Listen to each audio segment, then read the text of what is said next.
periodo intercorso fra la prima e la seconda guerra mondiale fu pregno di avvenimenti che mutarono profondamente la struttura politica e sociale europea. Le conseguenze di questi avvenimenti e le decisioni che molti capi di Stato presero a causa di essi precipitarono nuovamente il mondo in una nuova guerra. Il primo evento in ordine cronologico fu senz'altro la stesura del Diktat da parte delle nazioni vincitrici della Prima Guerra Mondiale. Nel 1918 la Germania del grande impero tedesco fondato da Bismarck è una nazione esausta e sconfitta, fiaccata dalle enormi perdite di vite umane, dai costi della guerra e dalla crescente opposizione interna fomentata dai marxisti che organizzano scioperi e manifestazioni di piazza. Così nel novembre del 1918 il governo tedesco si vede costretto a chiedere l'armistizio alle potenze della Triplice Intesa, guidate da Francia e dall'Inghilterra. Il generale Ferdinand Foch, comandante in capo dell'esercito francese, è spietato e coglie l'occasione per vendicare lo smacco subito dalla Francia nella guerra franco-prussiana, imponendo alla Germania il pagamento di pesantissime indennità e condizioni di pace vessatorie, fra cui la restituzione dell'Alsazia-Lorena, la smilitarizzazione dell'arenaria, la riduzione della flotta navale e dell'esercito. L'umiliazione inflitta in questo modo alla potenza tedesca sarà uno dei principali motivi che porterà il Partito Nazionalsocialista alla conquista del potere nel quinquennio del 1929-1933. Nei primi anni del dopoguerra si affermarono in Europa vari movimenti nazionalisti, tra cui il movimento fascista italiano, che prenderanno il potere in alcune nazioni del vecchio continente: Italia, Grecia, Ungheria, Bulgaria e Finlandia. Proprio dal movimento fascista alcuni nazionalisti tedeschi prenderanno spunto per fondare il Partito Tedesco dei Lavoratori. Il secondo grande evento che può essere posto fra le cause scatenanti della Seconda Guerra Mondiale fu il crollo della borsa di Wall Street del 1929. La Germania, già appesantita dal pagamento annuale delle indennità di guerra, precipitò in una gravissima crisi economica, caratterizzata dalla totale svalutazione della moneta tedesca e da un altissimo tasso di disoccupazione. In questa situazione di incertezza e fame, il Partito Nazionalsocialista dei Lavoratori Tedeschi, che si riproponeva di creare nuovi posti di lavoro e migliorare lo stile di vita del proletariato ridotto alla fame, acquistò in breve tempo numerosi consensi e alle elezioni del Reichstag del 1930 ottenne il 18,3% dei voti, affermandosi come forza politica il cui ingresso in Parlamento divenne fondamentale per la formazione di un governo in coalizione. Tale rapida ascesa condusse il capo del Partito Nazionalsocialista Adolf Hitler alla carica di cancelliere nel 1933. Egli applicò le teorie che erano la base di ideologia del partito: militarizzazione, antisemitismo e il famoso Lebensraum, la cosiddetta teoria dello spazio vitale, spingendo decisamente la Germania verso la riaffermazione come potenza militare e politica di livello mondiale. Con Hitler al potere iniziarono ben presto reiterate violazioni della pace del 1919. Dopo l'uscita della Germania dalla Società delle Nazioni nel 1935, fu reintrodotta la coscrizione obbligatoria e venne posta al comando di Hermann Göring una nuova forza aerea, la Luftwaffe. Iniziò a formarsi un sodalizio tra la Germania nazista e il Regno d'Italia, rimasto isolato dagli ex alleati anglo-francesi a seguito della sua decisione di invadere e annettere l'Etiopia, sfruttando anche la comunanza ideologica tra il regime hitleriano e quello fascista di Benito Mussolini, al potere in Italia fin dal 1922. Questo ottimo rapporto fu rafforzato dall'intervento comune italo-tedesco a favore delle forze nazionaliste di Francisco Franco durante la guerra civile spagnola, per poi concretizzarsi in un'alleanza militare tra le due nazioni, la cosiddetta asse Roma-Berlino. La guerra civile spagnola fu il più grande conflitto preliminare alla Seconda Guerra Mondiale in Europa e si svolse dal 1936 al 1939. Fu anche una delle guerre civili più sanguinose e violente della storia europea.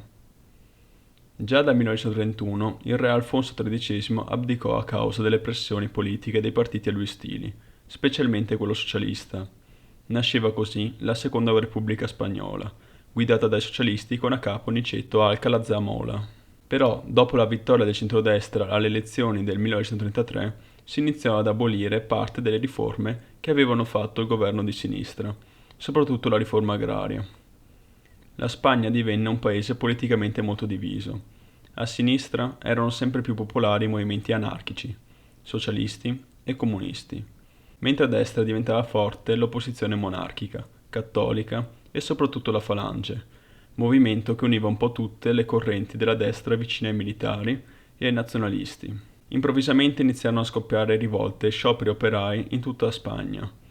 Si susseguirono varie crisi governative, fino a quando, nel 1936, ritornarono al potere i socialisti, per circa 800.000 voti. Le sinistre, dopo le elezioni, si lasciarono prendere all'euforia e iniziarono ad assalire le chiese e alcune sedi della Falange, l'organizzazione di destra più popolare in Spagna in quel momento. I fatti, però, degenerarono nell'estate del 1936. Già in primavera si erano susseguiti scontri di piazza tra falangisti e anarchici, ma il vero e proprio casus belli fu l'uccisione, il 13 luglio 1936, di José Calvo Sotelo, leader dell'opposizione monarchica, da parte di alcuni poliziotti di simpatia socialista, a sua volta fatto come vendetta per l'uccisione dell'ufficiale di polizia José Castillo, membro di un'organizzazione antifascista per militari. Le forze nazionaliste insorsero contro il governo socialista democraticamente eletto. La sollevazione partì dalle truppe stanziate nel Marocco spagnolo e successivamente alcune fra le più importanti città spagnole: Siviglia, La Coruna, Pamplona e Cadice. Non però Madrid e Barcellona, dove le milizie governative riuscirono a difendere le città. Così l'insurrezione comandata dal generale delle truppe spagnole in Africa, Francisco Franco, e da altri generali legati alla destra come Emilio Mola e Gonzalo Quieto, anche se sarà Franco alla fine a prendersi le redini della rivolta, si trasformò da golpe a sanguinosa guerra civile. Circa 50.000 persone che si trovavano nelle zone controllate dai nazionalisti vennero giustiziate o assassinate.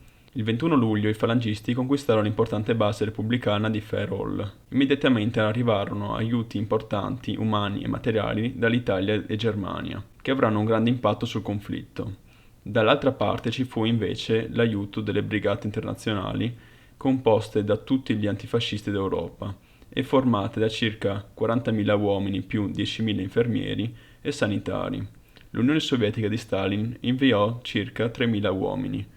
Il fronte repubblicano ebbe subito le simpatie della Francia, dove erano al potere i socialisti di Daladier, considerato baluardo dell'antifascismo europeo, che inviò circa 10.000 soldati tra le fila delle brigate internazionali.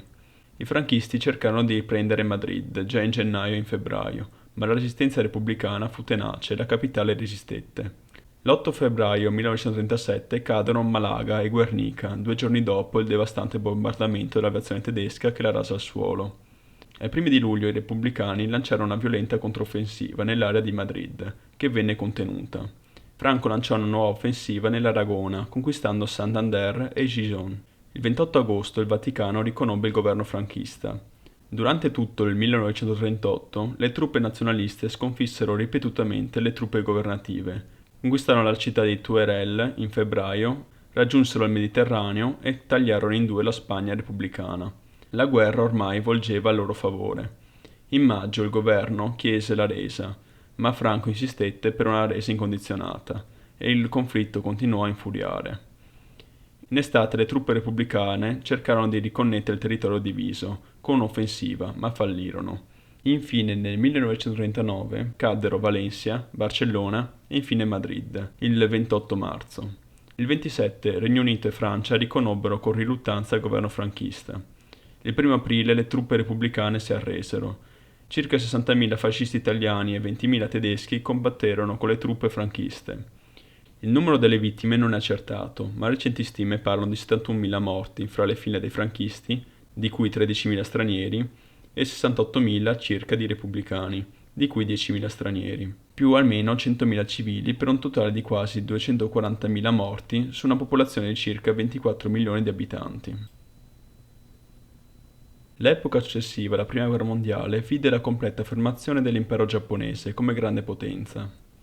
Dopo aver inglobato parte delle colonie tedesche dell'Oceano Pacifico e aver assunto il controllo di diverse lucrose rotte commerciali nel bacino, con il Trattato navale di Washington del 6 febbraio del 1922, il Giappone ottenne il diritto di disporre della terza più grande flotta da battaglia del mondo, una condizione che gli garantiva una superiorità militare, visto che i suoi più forti contendenti, gli Stati Uniti e il Regno Unito, dovevano dividere le loro flotte tra Pacifico e Atlantico. Lo scoppio della Grande Depressione nel 1929 spinse il paese a cambiare il suo focus economico, prima concentrato negli scambi commerciali con gli Stati Uniti e a guardare piuttosto con più interesse ai mercati asiatici. Escluso dalle spartizioni coloniali dell'Ottocento, il Giappone si ritenne privato dall'accesso alle ricche risorse dell'Asia dalle potenze europee e decise di compensare questo stato di cose con una serie di aggressive manovre di espansionismo territoriale.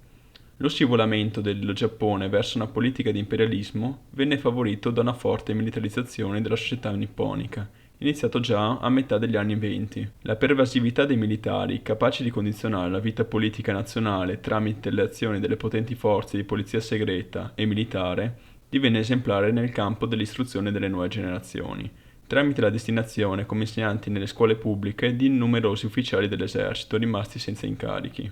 L'influenza dei militari nella società portò a recuperare il concetto filosofico medievale del Gegokujo, secondo il quale un ufficiale inferiore può disobbedire agli ordini superiori se lo ritiene moralmente giusto. Oltre a degenerare in una serie di sanguinosi ma fallimentari tentativi di colpi di Stato da parte di ufficiali ultrarazionali, come l'incidente del 26 febbraio del 1936, questo principio fu la giustificazione adottata dai generali nipponici per portare avanti campagne di espansionismo territoriale in maniera del tutto autonoma dai desideri del governo nazionale vero e proprio. Lo sbocco primario di questo espansionismo fu la Cina, indebolita da una decennale guerra civile, che vedeva contrapposte le forze comuniste di Mao Zedong e quelle del Kuomintang nazionalista di Chiang Kai-shek. Agendo in totale autonomia dal governo, i generali giapponesi orchestrarono il 18 settembre del 1931 un finto sabotaggio ferroviario a Mukden, utilizzato come pretesto per avviare l'invasione della regione della Manciuria nel nord della Cina, dove fu insediato lo stato fantoccio del Manchukuo. L'occupazione della Manciuria portò a uno stato di profonda tensione diplomatica e militare tra Giappone e Unione Sovietica, degenerato in una serie di schermaglie di confine proseguite fino a settembre del 1939. Ciò portò a un avvicinamento diplomatico fra Giappone e Germania nazista in chiave antisovietica, formalizzato con la stipula del patto anti-Comintern il 25 novembre del 1936.